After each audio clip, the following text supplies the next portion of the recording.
Thermodynamics, Chapter 1, Physical Chemistry. Introduction. One of the most vital manifestations in nature is the energy which accompanies all physical and chemical transformations. The versatile phenomena like fall of a stone, motion of a billiard ball, burning of coal, working of energies, photosynthesis in plants, growth of living beings. All these involve absorption, evolution, and redistribution of energy. The most common form in which energy appears is heat. Thermodynamics is a theoretical method which can be applied to the process involving absorption, evolution, or transfer of heat. The word thermodynamics means study of flow of heat because therm means heat and dynamics means movement. However, as we move further, it will be seen that the subject involves a more general quantity, i.e., energy. Besides heat, there are many other forms in which energy appears, like mechanical energy involved in a motion of machine. Electrical energy exhibited by flow of electron in a conductor. Radiant energy is invisible light and radiation in general, and finally chemical energy, the energy stored in all substances and which appears when substances undergo transformation. All these forms of energy may seem distinct but may be transformed into one another under certain conditions. A study of this interrelation of various forms of energy in a system constitutes the subject of thermodynamics. Thermodynamics may be defined as the branch of science which deals with the quantitative relationship between heat and other forms of energy. When we study energy change accompanying the chemical processes, it is referred to as chemical thermodynamics. Thermodynamics is primarily based upon three fundamental generalization called the first, second, and third laws of thermodynamics. These laws have been arrived at purely on the basis of human experience. In addition to these laws, there is another generalization which was put forth at a later stage and is known as zeroth law of thermodynamics. Though there is no theoretical proof of these laws, the predictions based upon these laws have been verified and no contradiction have been reported so far. In general, zeroth law provides the basis of the measurement of temperature. First law deals with the equivalence of various forms of energy. Second law deals with the direction of a given chemical process. Third law deals with the evaluation of thermodynamic parameter like entropy. Second topic, scope and objective of thermodynamics. The importance of thermodynamics lies in the fact that it is provides explanation of microscopic properties of matter in terms of microscopic concept of matter. Thermodynamics deals with chemical energetics, the study of energy change during chemical reaction. Thermodynamics and chemical energetics find application not only in chemistry but also in other branches of science like engineering and technology, etc. Some of the ways in which thermodynamics can be useful are as follows. To predict the spontaneity or flexibility of a process. Thermodynamics help to predict whether a given physical or chemical process is feasible under the given set of conditions. Second, to predict the extent of reaction. Thermodynamics can help predict the extent up to which reaction can proceed before the equilibrium is attained, i.e., it can help to determine the yield of a chemical reaction. Third, to deduce some important laws of chemical chemistry. Physical chemistry. Some important laws of physical chemistry such as Rolle's law, Van't Hoff law, distribution law, phase rule, etc. can be deduced from the law of thermodynamics. Topic 3. Limitations of thermodynamics. It studies the properties of matter on the macroscopic scale, i.e. the system involving very large number of molecules. The law of thermodynamics are not applicable to individual atom, molecule, or ions. So thermodynamics does not give an insight to the structure of matter. It gives the relationship between various experimentally observed properties, but it is unable to give the actual value of these properties, and it does not explain as to why these properties arise in a system. It can predict the flexibility of a process but does not give any information regarding the time taken for the process to complete and the rate at which the process takes place.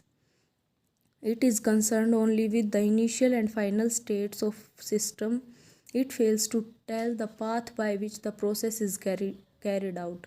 Hence, it does not throw any light on the mechanism of the process. Topic 4. Some common thermodynamic terms. System, boundary and surroundings. A system is defined as the part of universe under investigation separated from the rest, called the surroundings by real or imaginary boundaries, in order to study the effect of variables such as temperature, pressure, volume, etc. upon its contents. The remaining portion of universe other than the system, which may be capable of exchanging energy and matter with it, is called its surrounding. So universe is equal to system plus surrounding. The system and surrounding are separated by real or imaginary surface called boundary. The boundary defines the limit of a system. The system and surroundings exchange matter and energy through this boundary. Consider 1 mole of a gas confined in a cylinder fitted with a piston. The gas constitutes the system, the cylinder, piston and everything outside the cylinder from the surrounding. Types of a system. On the basis of exchange of matter and energy with the surrounding, there are 3 types of system: open system, closed system and isolated system. Open system. Hot tea is an open cup is an example of open system. It can transfer heat as well as vapor matter with the surrounding. In this type of system, the boundary is open and therefore an open system is the one which can exchange matter as well as energy with the surroundings. Water heated in an open beaker is an example of open system. It can exchange both matter and heat with the surroundings. Similarly, a reaction between granulated zinc and dilute hydrochloric acid taking place in an open beaker is another example of open system.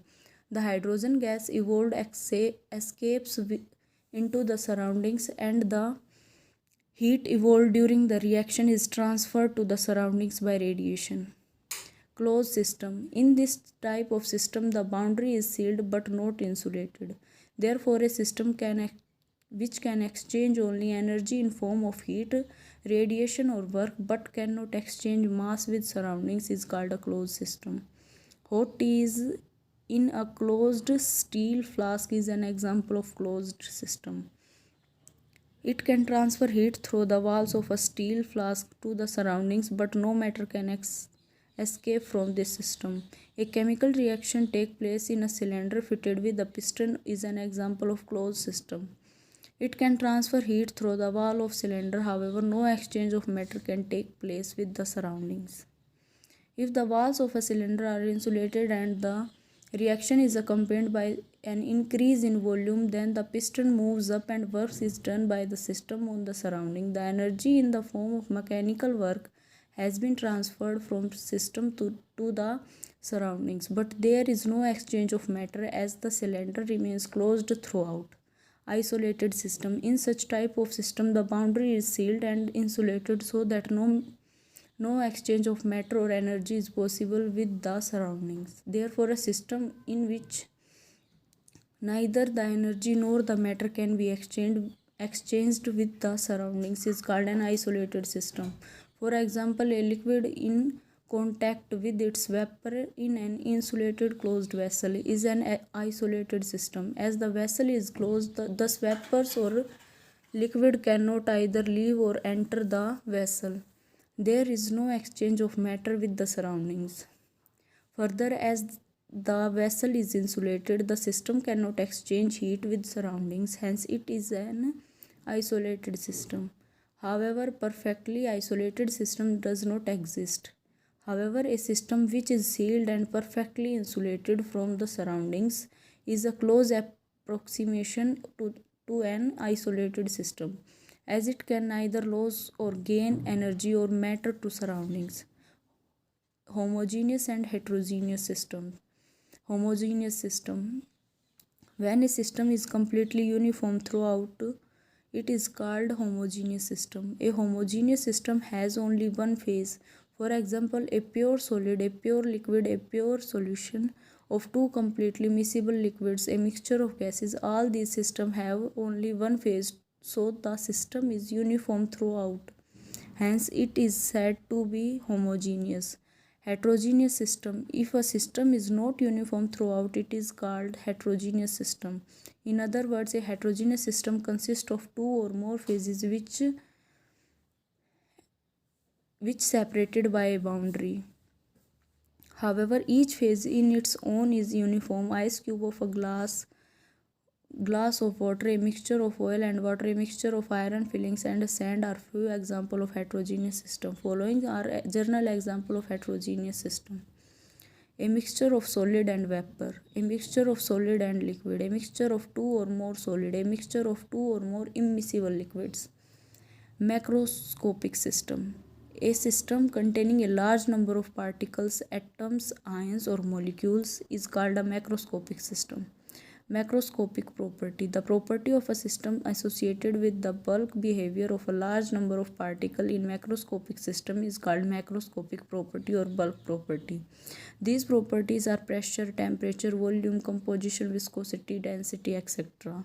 For example, in order to note the temperature of water, we do not deal with individual molecules, but we consider the molecule in bulk.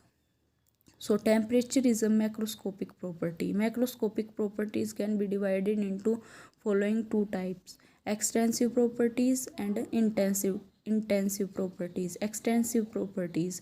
The properties of a system which depend on the quantity of the matter present in the system are called extensive properties. Some common example of these properties are mass, volume, internal energy, enthalpy and heat capacity, etc.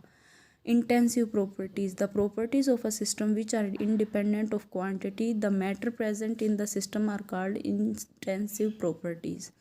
Temperature, pressure, refractive index, viscosity, specific heat, density, etc. are some common intensive properties.